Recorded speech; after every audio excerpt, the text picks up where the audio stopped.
It's late Sunday night. Tomorrow's Labor Day. I'm sure people are on the road visiting families, taking the last of their vacations for the summer because it's time for the kids to be back in school. Last night I told you a story. It's family related, and I couldn't go into full detail on that story, but it has to do with history, family history. The story I want to tell you tonight is the full detail about a mountain mother. Now, I'm taking this story from this. This obviously came from probably a newsletter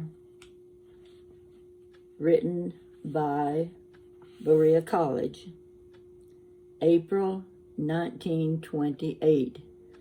That's 4 years from being 100 years ago.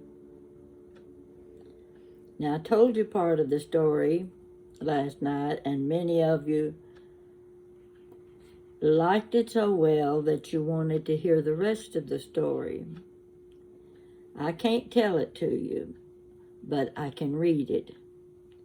I realize some people don't like to listen to someone read to them, but in this case, I think I can hold your interest. This is a story that should be told just to remind us of how fortunate we are today. So, it's based on a lady named Isabelle Carmack Ambrose. Now, first of all, my great-grandfather was Enoch Carmack. Enoch was the youngest of 13 siblings.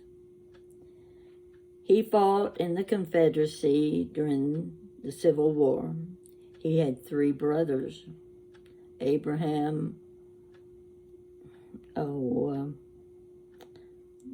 forgot the other 2. One I think was John. Abraham, it just slipped my mind. I can tell it to you later. But there were 4 brothers who fought in the Civil War. Part of them fought for the Confederacy. Part of them fought for the Union Army. Now, the story I'm reading to you came from this publication called Mountain Life and Work. My vision not too good, so you have to bear with me. I'm going to try to keep from putting this up in front of my face, because if you're like I am, I read lips. The story is called A Mountain Mother. It was written by Luther M. Ambrose. To my knowledge, Luther Ambrose was her son. He was a professor at Berea College. I'm going to start reading. This is going to probably be in 3 parts, which means you'll get part 1, part 2, part 3. And I want you to read them in that order. So get you something to drink and sit back and listen. This is one that you don't have to read yourself. I'm going to read it to you. And I hope I can do a good job. So just listen closely. She was the pioneering daughter of pioneer ancestors. Her great-great-grandfather came from across the water. His son, William Carmack II, enlisted in the Colonial Army from Washington County, Virginia. Let me change my glasses. I think I've got the wrong ones on.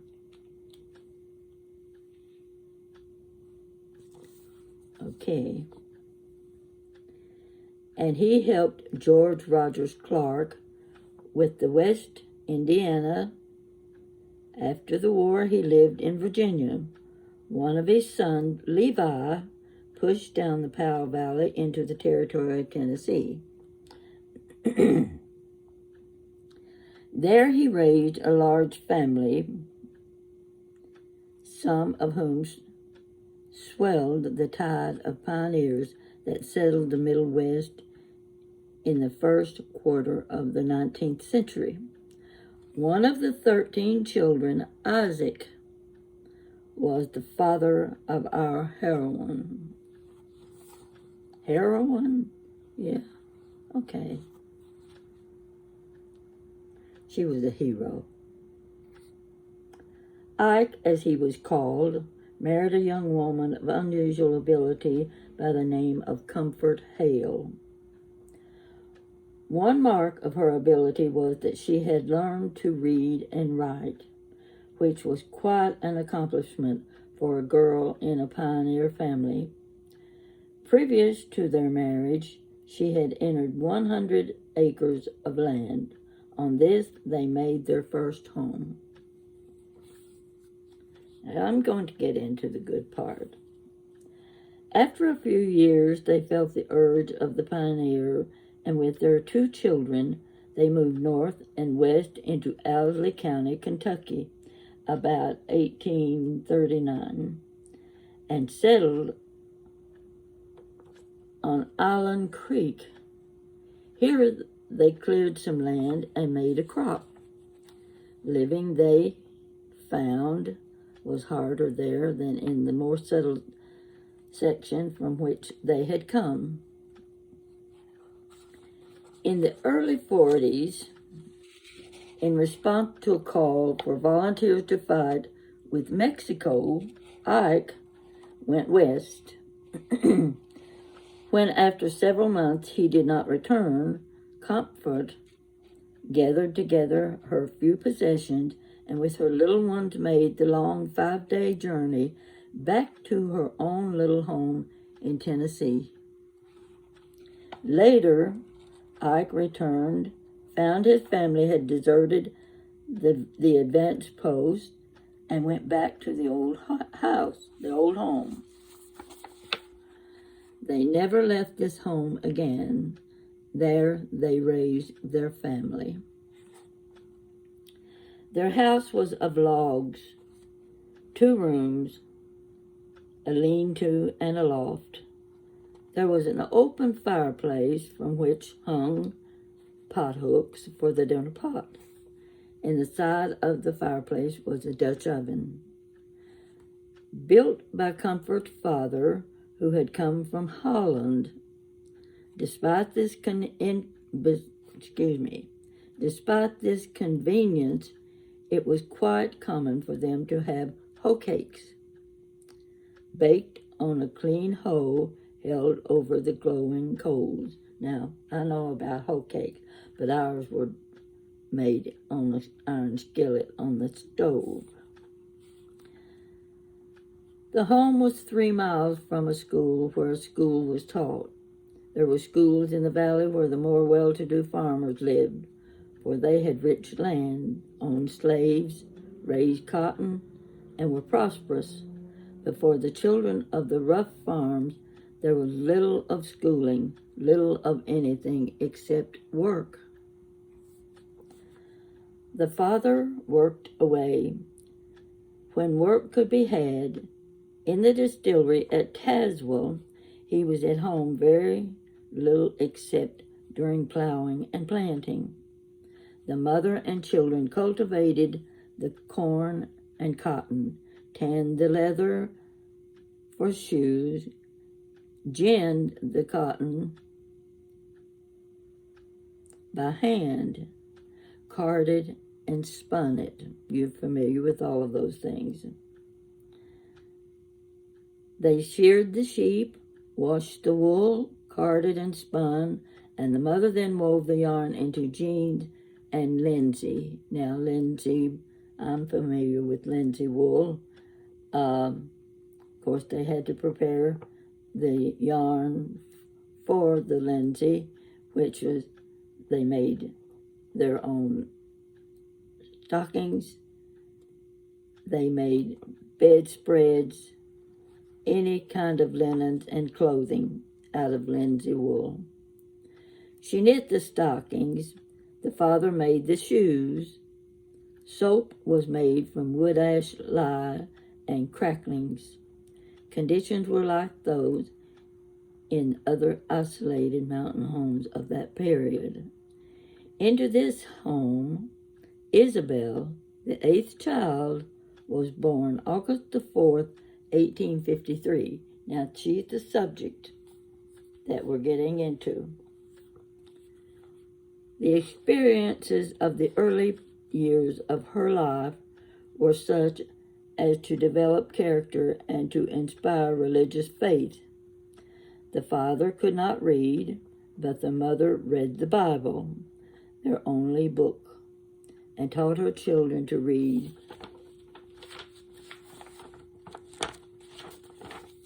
from its sacred pages.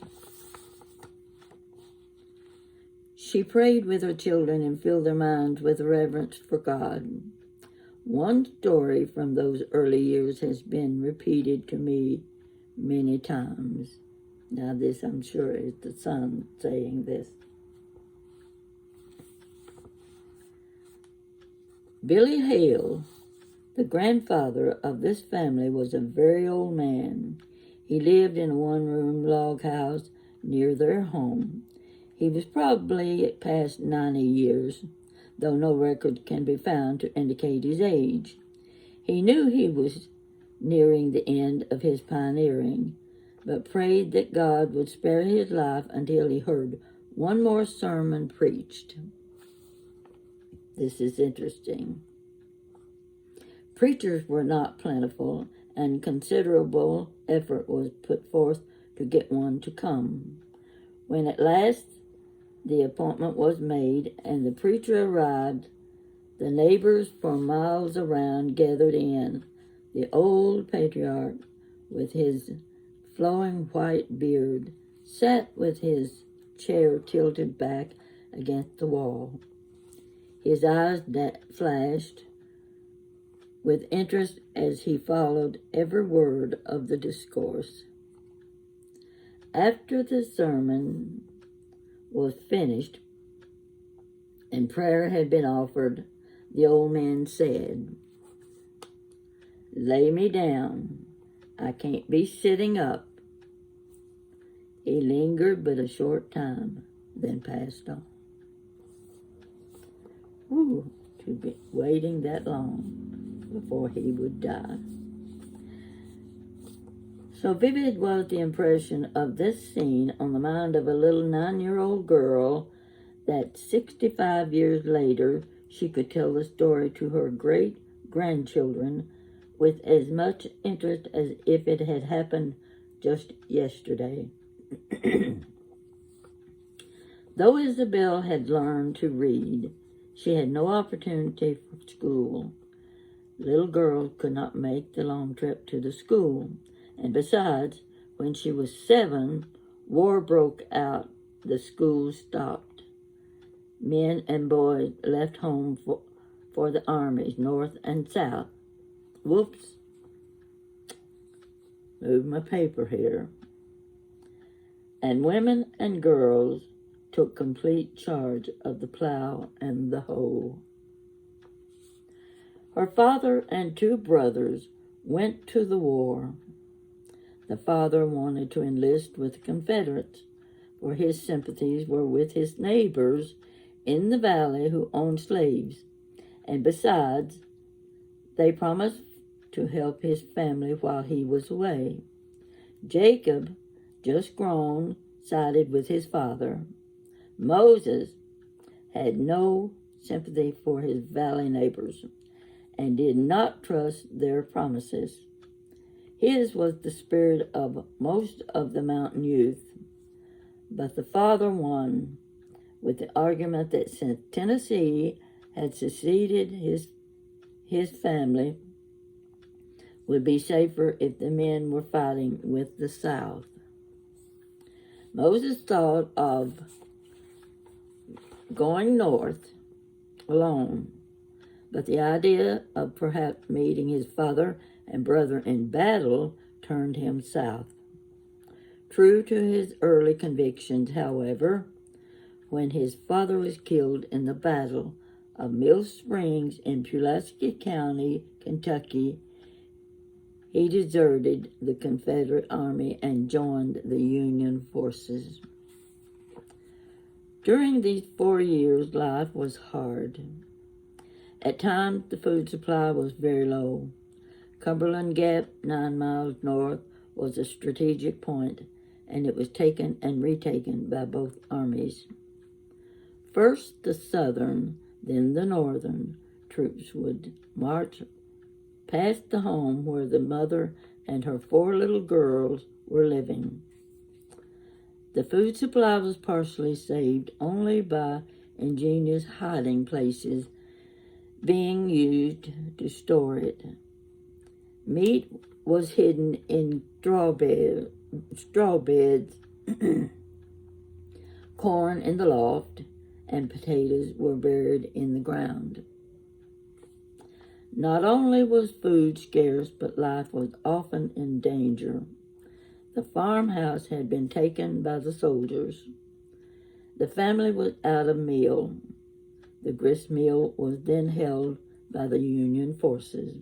Now there's a section here that's kind of blacked out, and I can't read it, so I've gone down past that. The oldest girl was about 14. To wait anxiously for her return. The mother had gone to the grist mill to get meal, and the children were waiting for her return. The oldest girl was about 14, to wait anxiously for her return, as I said. At the mill, she was questioned by soldiers who, when they learned her husband was a Confederate soldier, accused her of being a spy. She protested, but was taken to headquarters at Cumberland Gap. Questioned by officers there, she declared her innocence and begged to be allowed to go home to her children. Need to get a little drink. I didn't know my throat would get this dry.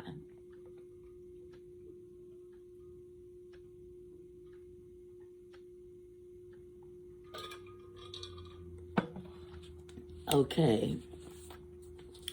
The children at home waited, filled with fear. As the shadows lengthened, the little one began to cry, and when dark shut the little cabin in among its mountains, the terror and dread of death kept sleep away. The sisters huddled together in the doorway and waited and listened. They prayed. Finally, nature took charge of weary bodies, and one by one they slept. A prisoner for the night, the mother waited for the dawn. She knew spies had been shot. She prayed for her children, but the daylight brought release, and she trudged the weary miles back to appear before her little girls as one raised from the dead. To them, it was evidence of answered prayer. Then came the news of the father's death. Soon after, the mother took to her bed with her last illness. The end came in 1864. The brothers returned from the war. Jacob from the south and Moses from the north found their home without father or mother, but with 4 girls who needed parents. After a family council, they decided to migrate to Kentucky, where 2 of their father's brothers had settled before the war. Packing their few moving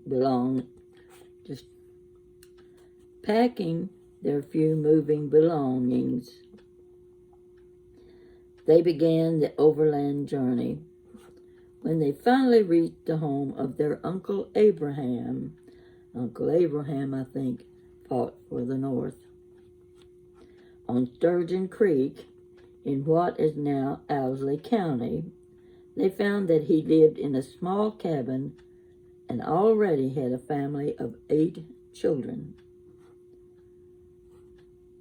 But he received them all gladly. The brothers soon moved on toward the west, and the older sisters found homes where they could work for their board and keep. Isabelle, now called Ibby, lived with Uncle Abe 2 years. She was 13. She could cook, wash, feed cattle, hoe corn, card and spin, weave, knit, milk, scrub floors.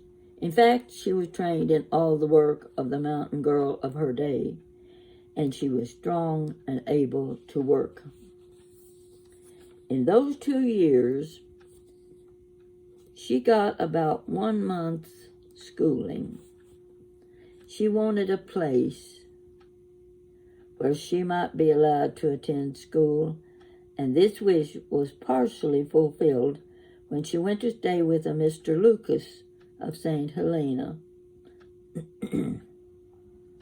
He was to supply clothes, a home, and a chance to go to school. In the 2 years spent in the home, she attended about a month of regular school and a short session of subscription school. I don't know what subscription school is. During which time she finished the blue-black speller. You can look that one up on the internet. The work there was hard, from before daylight until after dark. The home could not afford candles except for company, so that any reading which the little hired girl did was done in front of the open fire before it was covered with ashes for the night. Occasional travelers stopped for the night and told to eager ears the happenings in the world outside the mountains. In the spring, with every tide, some of the men went down the river on rafts of logs as far as Frankfort, that's Frankfort, Kentucky, where the logs were sold.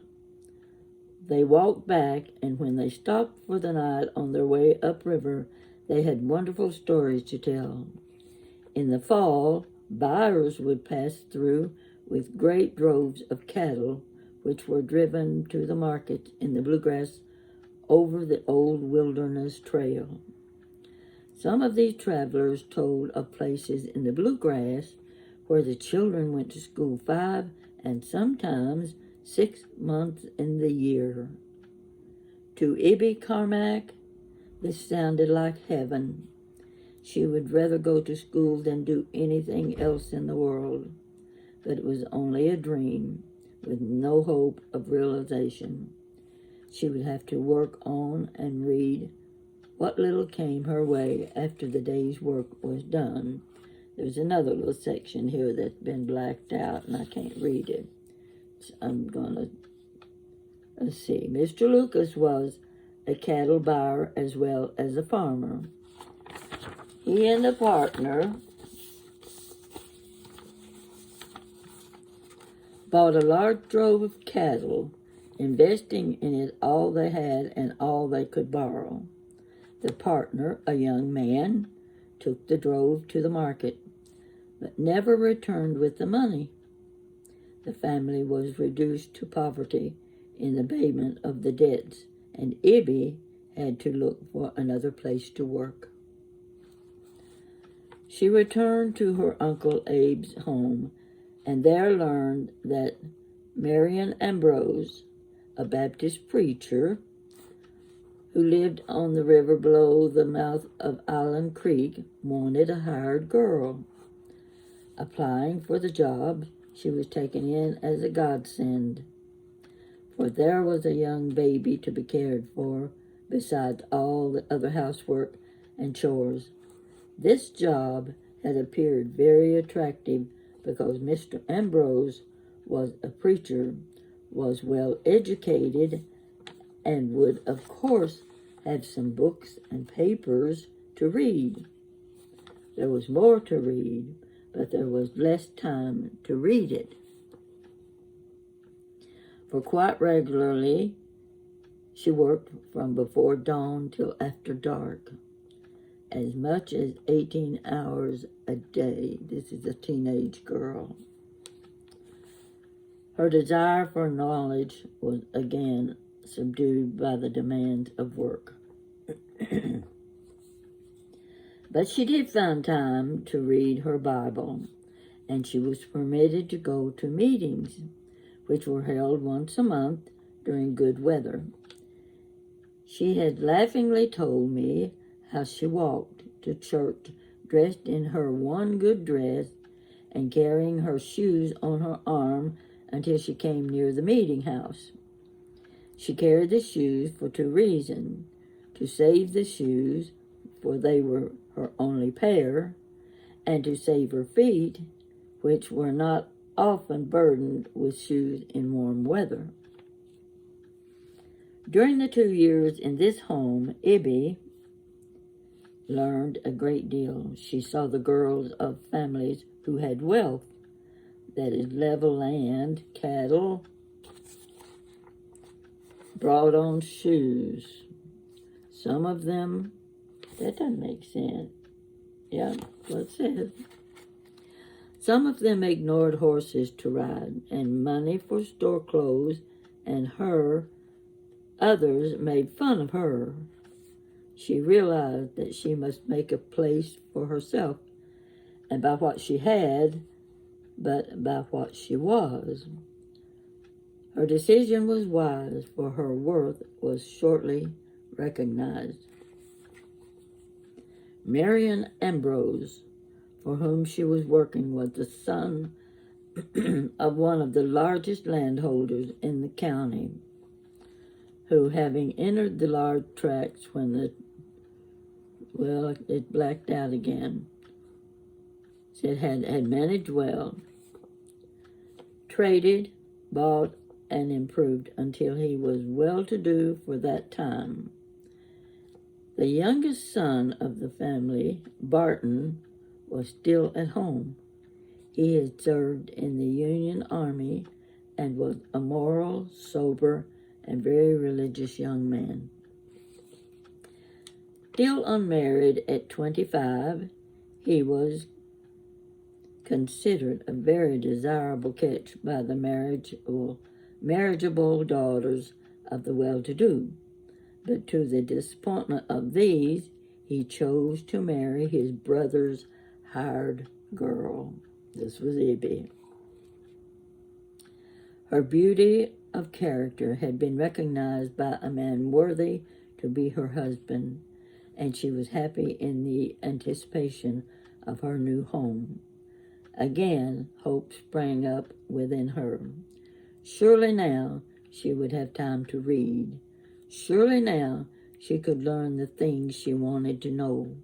She was 17, and life ahead looked bright.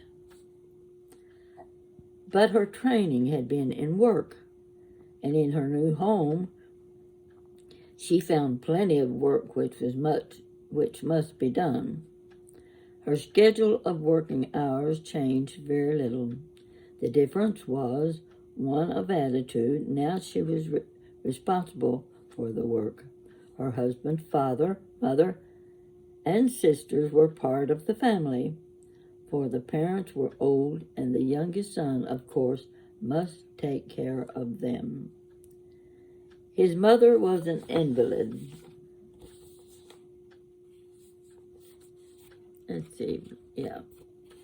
And needed a great deal of care, which the young wife lovingly gave her until her death. Soon there were babies to love and feed and clothe.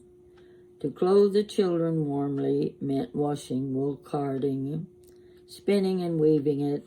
Cotton prints could be bought, but they did not wear well, and besides, they cost money, which even in this rather well-to-do home was scarce. This home, like most mountain homes of that day, was self-sufficient. Salt was gotten from a nearby salt works in Clay County.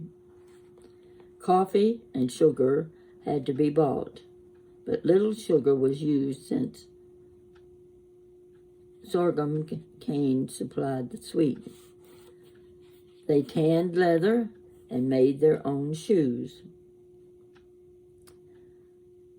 A goose quilt filled with sulfur placed between the outer and inner sole produced a lasting squeak which made folks think they were now even after they were well worn. I don't get that. The geese supplied feathers for the beds and pillows. The only cash income was from the sale of cattle, hogs, and sheep driven to market in the bluegrass, or from an occasional raft of logs sent down on the spring tides. But the regular round of family duties was not all. Their home was the regular stopping place for the rivermen returning from down below. Aunt Abby, as she was now usually known, became famous for her cooking, for besides the rivermen, she always kept the preachers when they came for the monthly meeting or the annual associations. This program spread the fame of the hospitality of the home, but it also began to wear away the vitality of the little woman who did the work. When the older children were big enough to help care for the smaller ones, and when it was possible to get a dependable hired girl, life became less strenuous. When the children began going to school, Mother began with them, teaching them, studying with them, learning from them. This she determined to keep up, and except in arithmetic she did. Her own system of mental calculation was faster and simpler and served perfectly for all the calculations she was called on to make. When her 3 oldest girls finished the country schools and were able to teach, she was happy they had caught her spirit. I'm going to stop there because, let's see, we've got,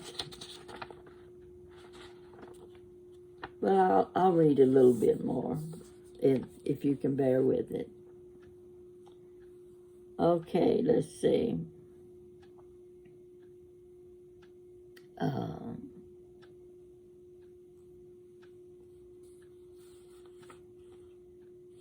In the summer of 1897, a visitor stopped for a night and brought news that was to change the course of the family history. He was an extension worker from Berea College, bringing the good news that in Berea, boys and girls from the mountains could go to school and at the same time earn most of their expenses. Some money was necessary for the first payment. Some homespun could be bought by the college. Now, we're talking about Berea College. Berea College is about 40 miles from here.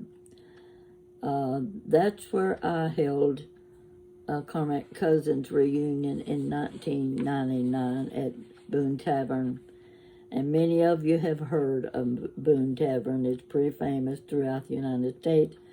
Also, Berea College is one of the top schools in the United States as well, simply because of their method of allowing students and how they could work and pay their own way through college. So I've been there several times. They have festivals, they have all sorts of things, and you can go to Boone Tavern. And Boone Tavern is well known for its spoon bread. Spoon bread. I don't know if it's as good now as it used to be, but you could just eat spoon bread with butter spread all over it, and that was all you wanted. It was so good. So, okay, I'll read a little bit more. This news raised a new ambition in the breast of this ambitious mother. This was Ibby. She had 6 children at home to be educated, the oldest of whom was a girl already beyond the teachers in the schools near home. Next were 3 boys, 16, 14, and 11. They must be sent away as soon as they were old enough if they were to be saved from the drinking and shooting which were so common among the young men there. Plans were made to send the girl in September.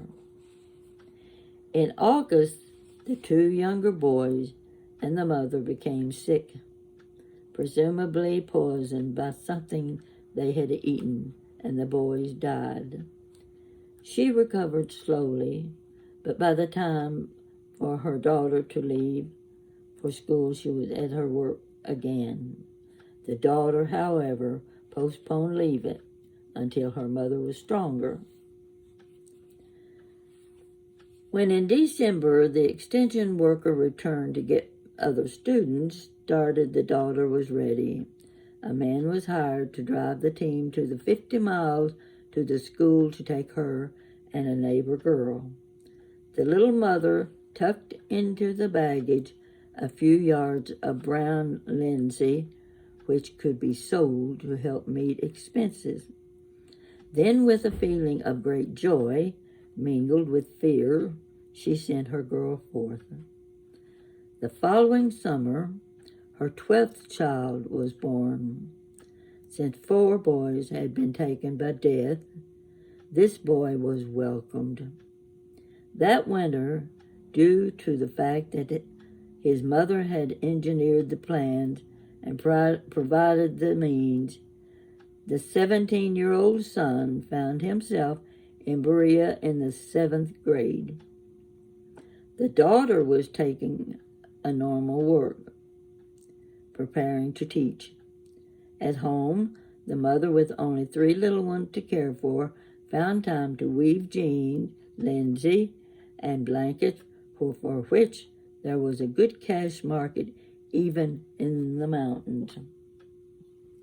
Her children, away at school, had written that there was a better market there for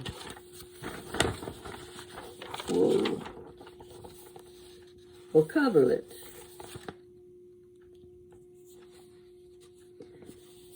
She had never woven anything except plain weaves. She had from her mother-in-law some faded brown strips of paper with figures on them, which she had been told were drafts for threading up a loom for pattern weaving. Now, if you've never seen a loom, a big loom, I'll tell you about one that I came across years ago. The lady wanted to sell it. And guess who was just dying to buy it? Me. But I didn't have any place to put a loom that was the size almost of a small room. I didn't have an extra room for something that large, but I wanted that loom so bad. Thank goodness I didn't have that extra room, because I would have ended up with a huge loom that you could make rugs, quilts, all sorts of things. And I didn't know how to use it. Yeah, that's how smart I was. So anyway,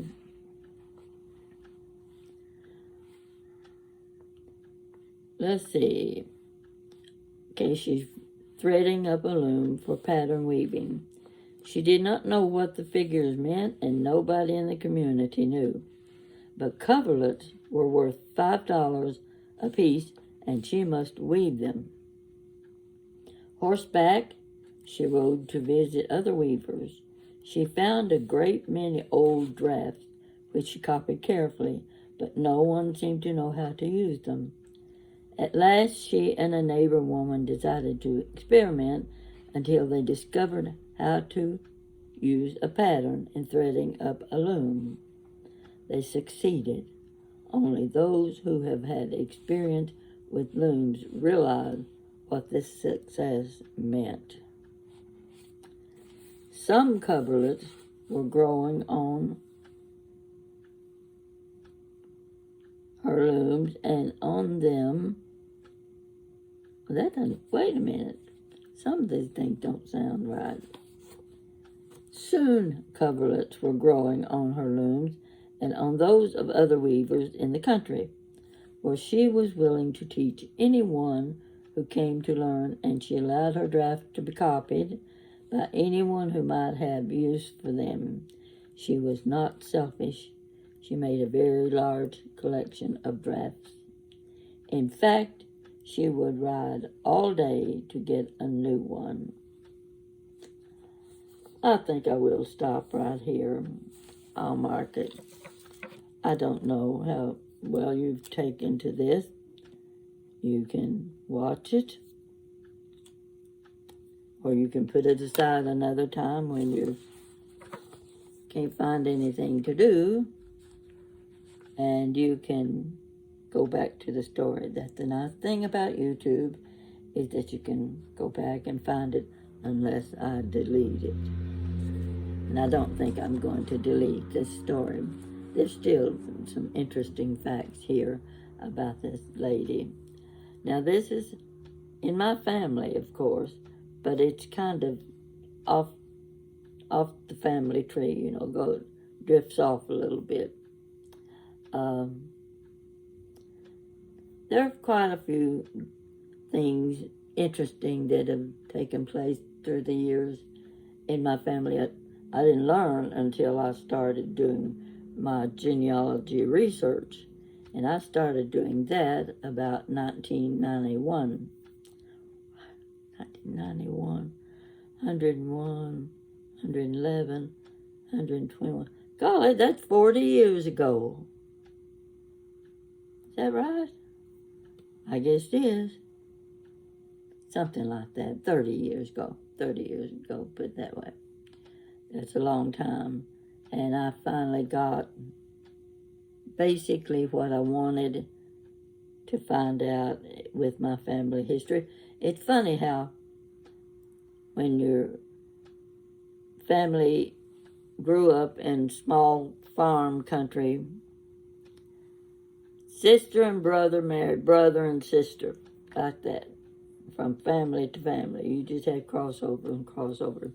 In fact, my great-grandmother Brooks was my, let me see how this works. She's my great-grandmother on my mother's side of the family. On my dad's side of the family, she's how did she come out? She came out to be an aunt, I think. Oh, there was another one that she goes from being Brooks to Neville's to Brooks to Rowlett, and all of those are in my family tree.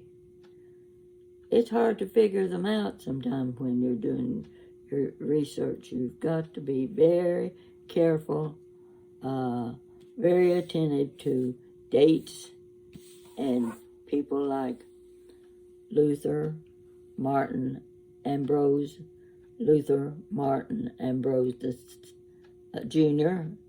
Luther Martin Ambrose the First. It can get confusing as to which one you're talking about. Now, one of these is another Luther Martin Ambrose, and I think he was a professor at Berea College. I didn't know that at the time I had the Carmack cousins reunion and planned all that out. I had no idea that this man was that closely, I didn't even know he was related to me, but he had to be. if it was at the family reunion. But he gave the best performance you've ever seen for